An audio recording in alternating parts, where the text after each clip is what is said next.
Alhamdulillah sampun ngatur Mas Gareng. Banggakan. Nggih. Ngatasi isi SMA kelas 1 suarane mapan, ayu tur jogete ngiromo. Tapi lebih membanggakan lagi bahwa putra saka Mas Gareng kuwi dadi dokter kabeh.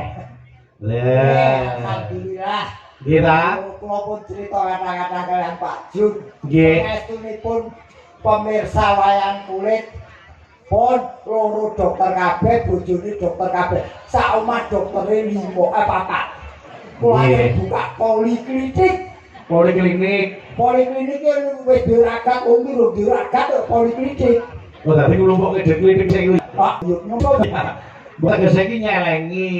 Sudah saya katakan, anak-anak boleh jadi dokter, tapi garis bawahi dahulukan sosial daripada komersial. Leres. Alhamdulillah. Nggih. Apa paru loro parani yen perlu tukokke obat. Nggih. Iki yoga-yoga iki Piye? niki yen loro gratis bahkan dapat bonus. Kriteriane bonus iki manut lorone ya, Mas. Nggih, pokoke presone kudune anu. Bonusnya piye kuwi urut-urutane piye? Semakin parah semakin besar bonusnya. Upamane ana sing lara gatel, panu, kureng, Bonusnya sepeda gunung. weh. Terus nek ana sing lara matuk, sesek ngono kuwi. Genjot ora kuat kendaraan roda loro metik. Wah. Terus nek ana sing lara jantung, kanker, paru-paru ngono kuwi. Saya parah kendaraan roda 4. Apa? Ambulan. Dari rumah sakit apa kuburan. Mula nek ora gelem ya kudu diuji kesehatane. Nah, segembira apapun mendapat hadiah, kalau sakit ya tetap sedih. Nggih, mula hati yang gembira kuwi adalah obat. Nggih. Nggih, atine disenengke, bebane ora bahan pikirane ora usah digawe abot. Aku tahu dikandani anakku, Pripun? Pak.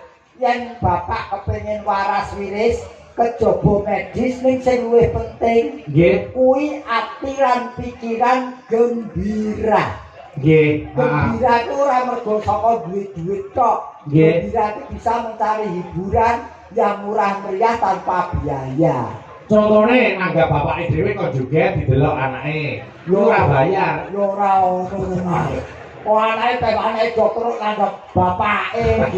Lah pengen gembira nanggap bapake yo. Gembira iki yo yen ragat sing Nggih. tutuk kaya Pak Junedi. Leres. Pak Junedi hari ini dan keluarga adalah orang-orang yang paling gembira, karena orang yang paling gembira adalah orang yang bisa menggembirakan orang lain. Amin. Oh. Jane kok tenan lancar men dengaren. Mbah aku mergo yo urung kei jaket timur. Aku wis dipeseni pokoke aku kowe arep bali kudu laporan beliau. Oh nggih, mau nek spray. Luwih anget timbang jaket ku sawak spray iso digoku. Pak Junedi Bayu Siring. Aku sing tok. Oh. Mbak Miguel, ayo kene. Coba kene Mbak Miguel. Ayo, karam.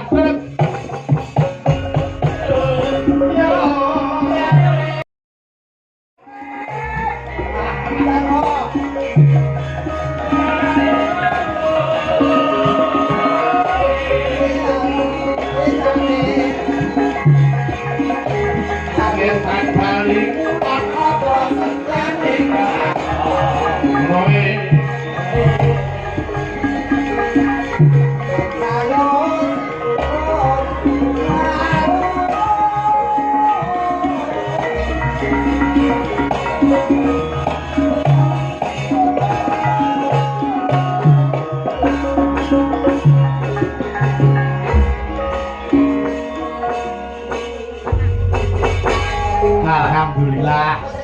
Piye? Kowe iki apa bar menek klopo kok jaremu mau iki?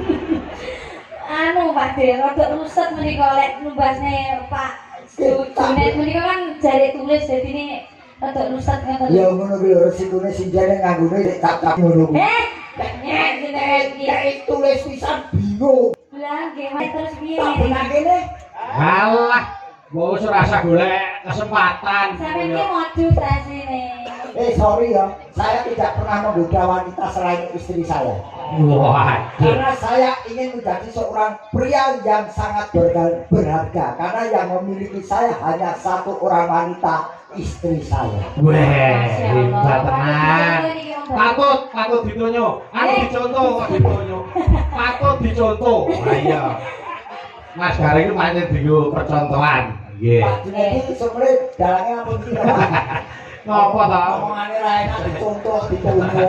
Mas Gareng niki ugi salam hormat untuk Bapak Maijen Susilo, Panglima Divisi 2 Kostrad. Nggih, Pak Beliau ki nek nyang wayang gitu, utamane wis sanggeni wah luar biasa. Main dit, Nggih, saestu. maniak main dit utawa penggemar berat pagelaran wayang kuwi khususnya sing metu wisan.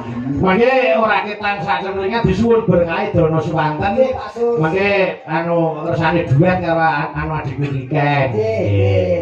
Ini tak mulai skop jenengmu sapa Dok? Prigel apa? Prigel Pak De. Saya prigel sapa panjangnya sapa? Prigel Pangayu Anjarwening. Prigel kuwi cah Dok. Kediri kula. Oh, kawak. Lho.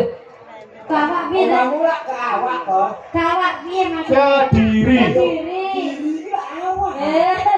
Kediri niku kutha Kok senengane ditanggati jeneng. Dipasake. Yo lah ngono wae nesu. Mila ngeten Mas Gareng. Pak Jun menika ingin memberi perhatian kepada seniwati Jawa Timur. Betul. Gitu, mulos, Mbak Prigel, Mbak Wino, Mbak Niken, Nduk Lintang, kabeh putra terbaik Jawa Timur sing wektu dina iki wis menginternasional ora mung nasional. Betul. Ora hebat. Nggih, ngaturaken matur sembah nuwun kagem Bobot Junet lan ugi Ibu Ririn ya Pak D yang sudah memberi occasion, sudah memberi kesempatan untuk pekerja seni kayak awake dhewe iki berekspresi. Alhamdulillah. Tidak hanya memberi kesempatan berekspresi, tapi juga belakang baik terus terang juga memberi rezeki pada seniman dan seniwan. Amin. Iki jenenge ora mung nguri-uri, ning nguripi karo ngurip-urip. Betul. Gitu. Mas Gareng. Mbak Prigel anu kersane anu jumeneng sik. Niki kula nyuwun Ibu Suning diarep dono swanten menika saking Pak Junedi. Oh, ngaten. Nggih. Ibu Suning menika Ibu Suning. adik dari Pak Junet Om Bayu. Oh, ngaten Ya. nggih. Monggo Bu Suning menika dipun resani Mbak Prigel kali Mas Gareng. Monggo pinarah wonten pepanggungan Bu Suning. Monggo Bu Suning. Yo, mutaramke, Cok. Mutaramke, Cok.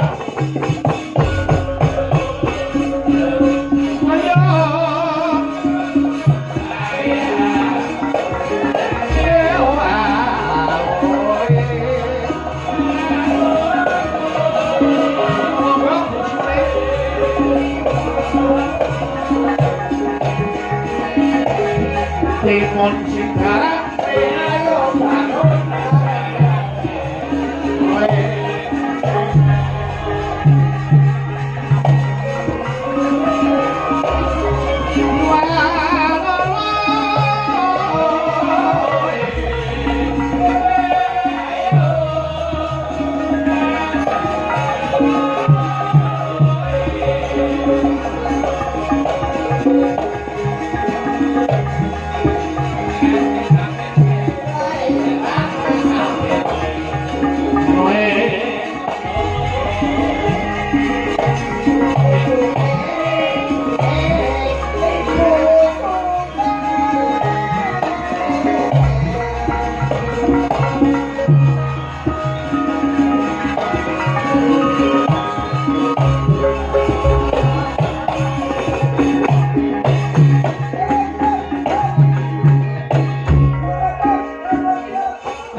Niki Bu Suning sampun Anu, nyuwun sewu, kepengin genake. Bu Suning dalemipun pundi, Bu?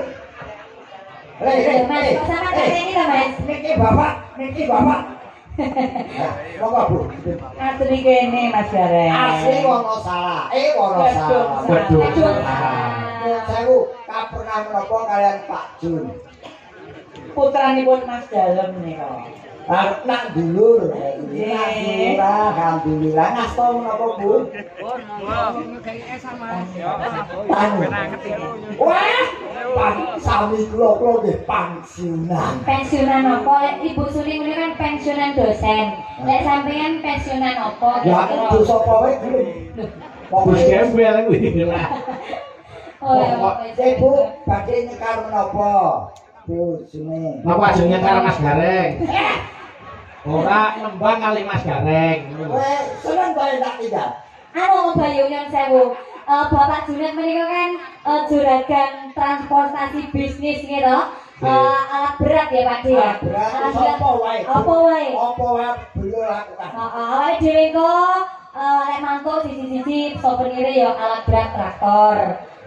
Ono, lah winginane niku kula tanggapan nggih serak mriki niku nang juragan buah Om Bayu. Nggih. Niku souvenir ya buah. Oh, tadi manut karo sing nimbali. Sesuk sampean jare arepe nggone juragan kijing. Cido ora wi? Anu Impone ngono impone. anu kijinge khusus gowo wedok gonen dhewe wae. Mas Gareng kok nesu apa? Kok nesu apa? Dagelan ora nesu. Ora nesu liyane buah kan transportasi kok ijek. Lah kok wedi ngopo? Wedi karo kijing iki ngopo? Ora wedi keri. Lho, ora ya rasa wedi kijing tekan omah digawe kursi. Lho, kira. Iki ora masuk akal. Ora masuk akal. Lho nyatane wong sing omahe pinggir kuburane iso dienggo memean, iso nggo kursi kijinge kuwi. Oh kreatif ya. Lah iya. Nggih. Bu Suning badhe nembang menapa, Bu? Kalian Napa? Mbak Rachel monggo. Nggih, napa Bu? Anu biasanya Bu Suri niku tembange slendro Pak J. Oh, napa? Napa? Napa lagu sing dereng digawe? Monggo. Nggih, biasanya duduk asmara niku lho. Gubuk kok gluduk. Sing kowe ayu-ayu ora do preso. Ora ngono to kaya ngono. Kupo kok gunduk. Bener-bener keputune. Kuwi lho, nek kene iki lho. Aten nyanyi napa? Terserah pun. Kupo aswaje. Asmara. Ya, gubuk asmara. Iki mami bawi mboten bayi. Bawa kok bau. Ora, padan roto sentak digawe. Ya wis. Ya. Bau. Wis wae tenan dian ayo. Ya. Dibawani, mangga. Sing bawa Yo. nduk prigel. Ya. Ya mau yang nang dhewe Bu. Ya, iya, Dek. Ya. Malam minggu Lagu lawas iki malam minggu. Ayo pergi. Ora. Terus wayangan kidalang bayu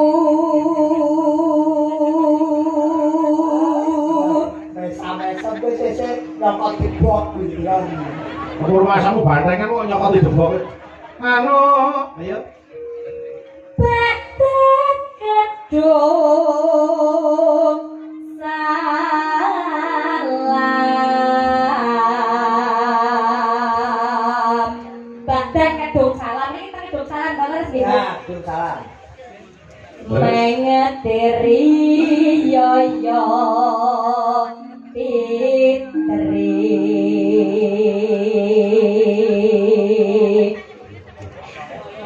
bagya mulya tinapena ing rupe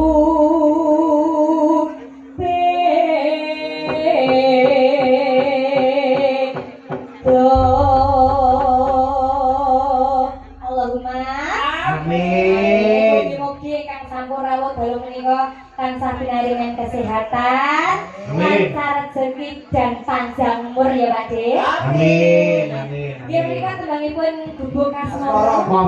Mangga Bu Suning. Bukan saya nggih, Bu. Mangga. You have luwiwat. Nah, ya.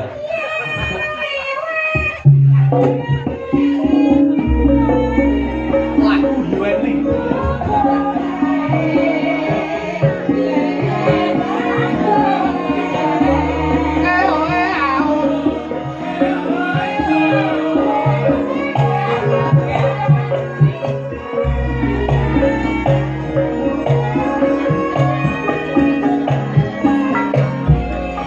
vokalnya tambahin Mas Pedet.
Mas Landan.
Dereng rampung Bu, kira-kira. Dereng. Kira kedhi kowe. Halo Bang Mas ya. Nggih. Cak, yo. Oh ya. Cak.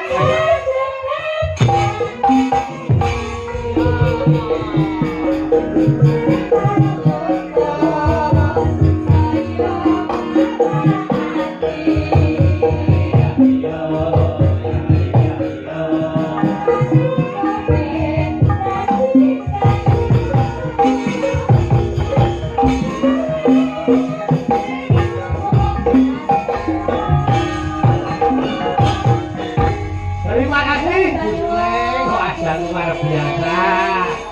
Matur nuwun nggih Bu. Sehat selalu nggih Bu. Sehat terus, sehat terus.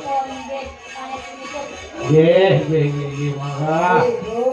Matur nuwun, matur nuwun. Bune iki ora adil. Lah apa ta? Karo prigat dipikasi-piki karo aku ora Ngalah. Kowe arep ngopo? Sampeyan iki pantese didoni ae.